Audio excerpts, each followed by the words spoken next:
Halo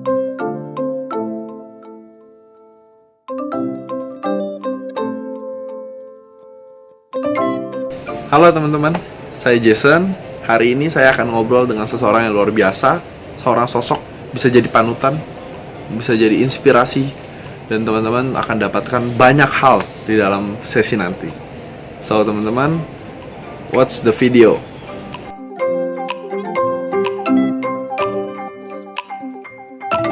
Halo, selamat pagi. Kenalin, saya Jason bareng Cilim Soeeng pagi ini. Hai teman-teman. Soeeng, kita hari ini mau ngobrol-ngobrol nih Cici lagi ngapain nih? Lagi ya Di rumah sakit DMC Tangerang, dan katanya ini alat yang apa sih? alat paling canggih yang ada sebanten. Namanya metode HDF. Katanya sih bisa mencuci sampai molekul terkecil. Jadi itu tidak menimbulkan kaki menghitam, badan gatel, dan racunnya lebih tersaring dengan baik. Harganya berapa sih? Satu kali cuci darah itu 5 jam itu 3.250.000.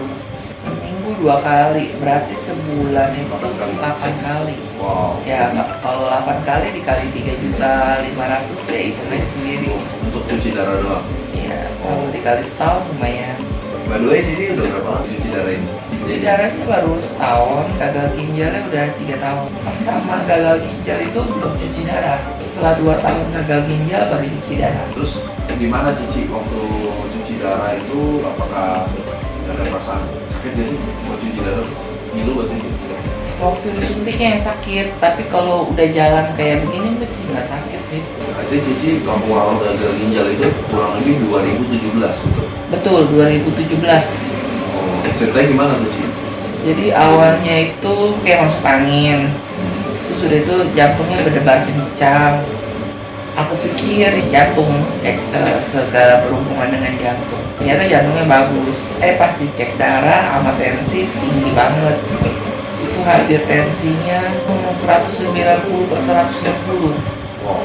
Normalnya kan harus 120/80. Terus pas diambil tes darah udah langsung stadium 5. Ternyata gagal ginjal itu seperti kayak jantung, dia silent killer, nggak ada tanda-tanda langsung stadium 5. Tapi Cici ginjal tetap 2 kan masih? Ginjalnya 2 tapi dua-duanya udah rusak. Terus Cici kerjanya apa? Bisa tiap minggu bayarin cuci darah begitu gede, Ci? Untungnya aja saya bergerak di dalam dunia asuransi, jadinya tuh nggak begitu masalah sih, walaupun cuci darah saya nggak kerja, income tetap masuk. Terus mengenai masalah biaya cuci darah kan ada PPH Plus kan, ada asuransi yang mengcover. Jika tidak ya mana sanggup bayar, apalagi pakai mesin kayak begini. Kamarnya sendiri nih VIP, kamarnya beda lagi karena umumnya itu pasien cuci darah rame-rame satu ruangan, kayak itu ikan pepes. Kalau ini kan enak kan, agak tenang dan bisa istirahat. Jadi memang Cici jalan ke asuransi dulu. Udah dari tahun berapa tuh? Saya jadi agen asuransi udah 13 tahun kayaknya, hampir 14 tahun dah. Sebagai agen asuransi itu Cici punya produk kesehatan sendiri juga dong. Iya, Pasti kan walaupun dulu yang lama-lama tuh, bener aja. Apalagi di Prudential kan, Cici juga kartunya banyak, udah 6 kali berubah kan nih kartu. iya. Nah itulah dia enaknya jadi agen asuransi dibandingin orang awam. Kalau orang awam punya asuransi kan mereka udah sekali beli udah gitu loh. Nah enaknya agen asuransi dia selalu update produk terbaru, dan udah pasti juga dia mengetahui dan mempelajari produk mana yang paling bagus. Nah waktu saya jadi agen asuransi itu saya juga pelajari kan, lalu saya selalu upgrade. Saya udah beli terus setahun 2 tahun itu saya selalu upgrade-nya kecil, nilainya menjadi lebih besar. Cici punya apa aja nih, Cici? Untuk manfaat untuk kesehatan ada kartu Saya punya kartu kesehatan dulu yang zamannya keong tuh, kerang. yang warna biru ya? yang warna, iya, sama yang warna merah kan, kayak begini nih, yang kerang, yang merah kayak begini. Terus lalu saya upgrade lagi seperti ini. Nah, enaknya tuh punya profesi agen asuransi, dia tahu mana yang bagus. jadi dia selalu upgrade. Ya, tapi kan Cici kalau masalah nggak cuma punya di Prudential dulu sih, punya Iya. asuransi lain. Saya juga punya manfaat asuransi lain di beberapa perusahaan asuransi. Totalnya hampir 10 jenis perusahaan asuransi saya punya. 10 Karena saya perusahaan. koleksi, ya Koleksi polis. koleksi polis. Jadi walaupun Cici bergerak di satu bidang perusahaan asuransi, tapi Cici juga Mempelajari mempelajari dan beli juga, betul ya? dan beli. Oh. Karena saya mau tahu fungsinya apa juga dan bagaimana cara kerjanya, apakah sama atau tidak. Jadi nyangka nggak sih waktu itu 2017 tuh bakal kena gagal ginjal? Nggak nyangka, saya taunya jatuh. Tapi pas Cici ngalamin gagal ginjal itu pelajaran apa sih yang Cici dapat? Sebenarnya saya ini atlet taekwondo, Wah, menjaga pola makan. Saya tidak pernah makan nasi putih selama 20 tahun. Saya memakan 3 jenis nasi merah, nasi coklat, nasi hitam. Dan saya tidak pernah jajan di luar, tidak pernah makan gorengan. Jadi hidupnya sehat, tapi nggak ngefek gitu loh. hidup sesehat itu masih juga terkena penyakit kritis bisa dibilang ya Ci? Betul, namanya orang sakit mah sakit aja. Dokter bilang apa Ci? Karena apa dokter? Jadi gagal ginjal itu bisa banyak sebab. Ini untuk pengetahuan umum, bisa dari diabetes, bisa dari hipertensi, bisa juga dari lahir ginjalnya udah rusak, bisa juga dari infeksi ginjal. Infeksi ginjal itu dikarenakan bisa karena nahan kencing selama puluhan tahun, atau dari gigi busuk ataupun gigi berlubang yang mengakibatkan bakteri masuk ke dalam paru atau ke dalam jantung atau ke dalam ginjal. Nah itu akumulasinya puluhan tahun.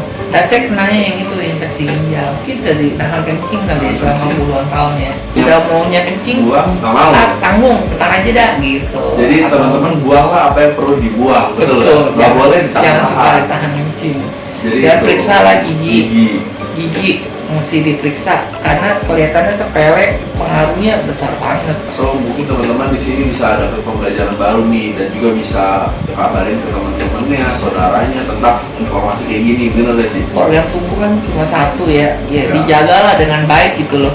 Kalau kita dapat informasi bagaimana cara hidup sehat, menurut saya patut didengar dan patut dilakukan. Oh iya. Karena waktu saya sehat dulu, kalau disuruh dengar ajaran tentang kehidupan sehat, saya bodo amat. Kenapa? Karena saya merasa sehat dan sakit kan dulu gitu. Jason mau sharing juga pengalaman nih Ci. Jason kan juga di atlet ya Ci, dan ngalamin pola hidup sehat tuh benar-benar rasanya fresh, rasanya enak. Tapi Jason juga berpikir ya nggak selamanya kan kita sehat. Betul, karena tubuh ada masa pakai. Tubuh ada masa pakai kayak handphone lah ya. Iya. Walaupun baterai kita cas, kita servis dan sebagainya, tetap aja kalau waktunya hancur ya hancur gitu. Masalahnya gini loh, waktu kita jadi atlet ataupun kita hidup sehat, itu kan bukan dari lahir. Jadi kan itu pertengahan jalan kehidupan kita menuju ke sini, kita baru tahu hidup sehat. Ya kesininya kan enggak, Betul. ya kan? Nah, Makanya itu mungkin akumulasi. Ya makanya mungkin nggak Jadi dia kotor ya. numpuk. Jadi itu nggak bakalan bisa hilang apa yang kita lakukan dulu jorok, terus sekarang bersih itu yang jorok nggak bisa hilang. Oh, terus cara Cici untuk pengolahannya gimana? Cici kan tadi bicara soal kerjaan juga Cici uang. Ya bisa dibilang kalau Cici pribadi untuk spend udah setahun lebih ini ya 300 juta nih untuk beresin cuci darah tok, bener gak sih? Belum yang lain-lain ya? Belum kalau ada rawat inap, belum kalau ada nambah darah. Wow. Soalnya kan kalau cuci darah itu rentannya anemia. Anemia itu kekurangan darah itu kalau di bawahnya mesti transfusi. Terus udah itu obat-obatan rutin mesti diminum. Terus makanan aja mesti berubah. Biayanya gimana tuh Ci? Itu total berapa kurang lebih? Belum operasi pasang simino sama operasi yang panel di leher. Untuk cuci darah itu butuh alat pasang sementara di leher.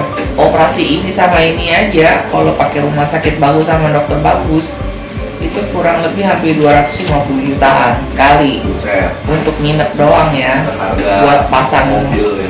alatnya doang. Nah, belum kalau ada komplikasi, belum kalau ada infeksi, belum kalau misalnya kan kalau pakai mesin cuci darah ada efek sampingannya, banyak mineral juga yang hilang. Tapi mesin ini sih enggak. Tapi kalau mesin yang lain ya, Ini standar tuh ya? sel darah merahnya juga Turun. turun, HD-nya turun, zat besinya turun, fosfornya turun, dan jika itu semua turun bermasalah metabolismenya, lalu itu bisa rawat inap. Makanya kenapa banyak orang sakit kritis bolak-balik rawat inap kalau lagi ada masalah seperti itu. dan kalau nggak ada kartu asuransi kesehatan Mateng kan? ya gimana ya. Orang sekaya apapun sih ya saya rasa kalau kita kena kritis bakal bisa turun tuh level kehidupan. Kita tuh sering takut kena kanker, jantung, stroke. Apa sih yang ditakutkan orang dengan sakit kritis seperti ini? Ternyata tuh biaya aja. Biayanya bikin 2 kali sakit kritis ya. Iya, tapi kalau menurut saya, jika kita semua punya asuransi maksimal, bukan sekedar punya ya, ideal sesuai dengan kebutuhan dan kemampuan. Itu tuh kalau kena sakit kritis, kita nggak mikirin biaya. Yang dipikirin adalah fokus bagaimana untuk sembuh dan menjalani hidup dengan senyaman mungkin. Dan itu yang saya rasakan dibandingin orang-orang yang sakit kritis, mereka mumet, nggak punya asuransi, besok berobat mau pakai apa, terus kerja bagaimana, nggak kerja bagaimana, siapa yang menafkahi anaknya atau pengeluaran-pengeluaran cicilan rumah lainnya. Saya nggak pikir ke sana karena saya well planning, jadi pada saat itu terjadi ya saya mah nyantai aja dan saya menjalani hidup saya dan menerima kondisi seperti ini dan fokus untuk sembuh dan bagaimana caranya tuh happy setiap hari. Setuju sih. Bukannya mikirin yang nggak perlu dipikirin gitu loh ya. Tidur, melek mata, aktivitas itu tuh sesuatu yang harus teman-teman hargai. Kalau bangun tidur, melek mata bisa aktivitas karena tidak ada akan selamanya seperti itu.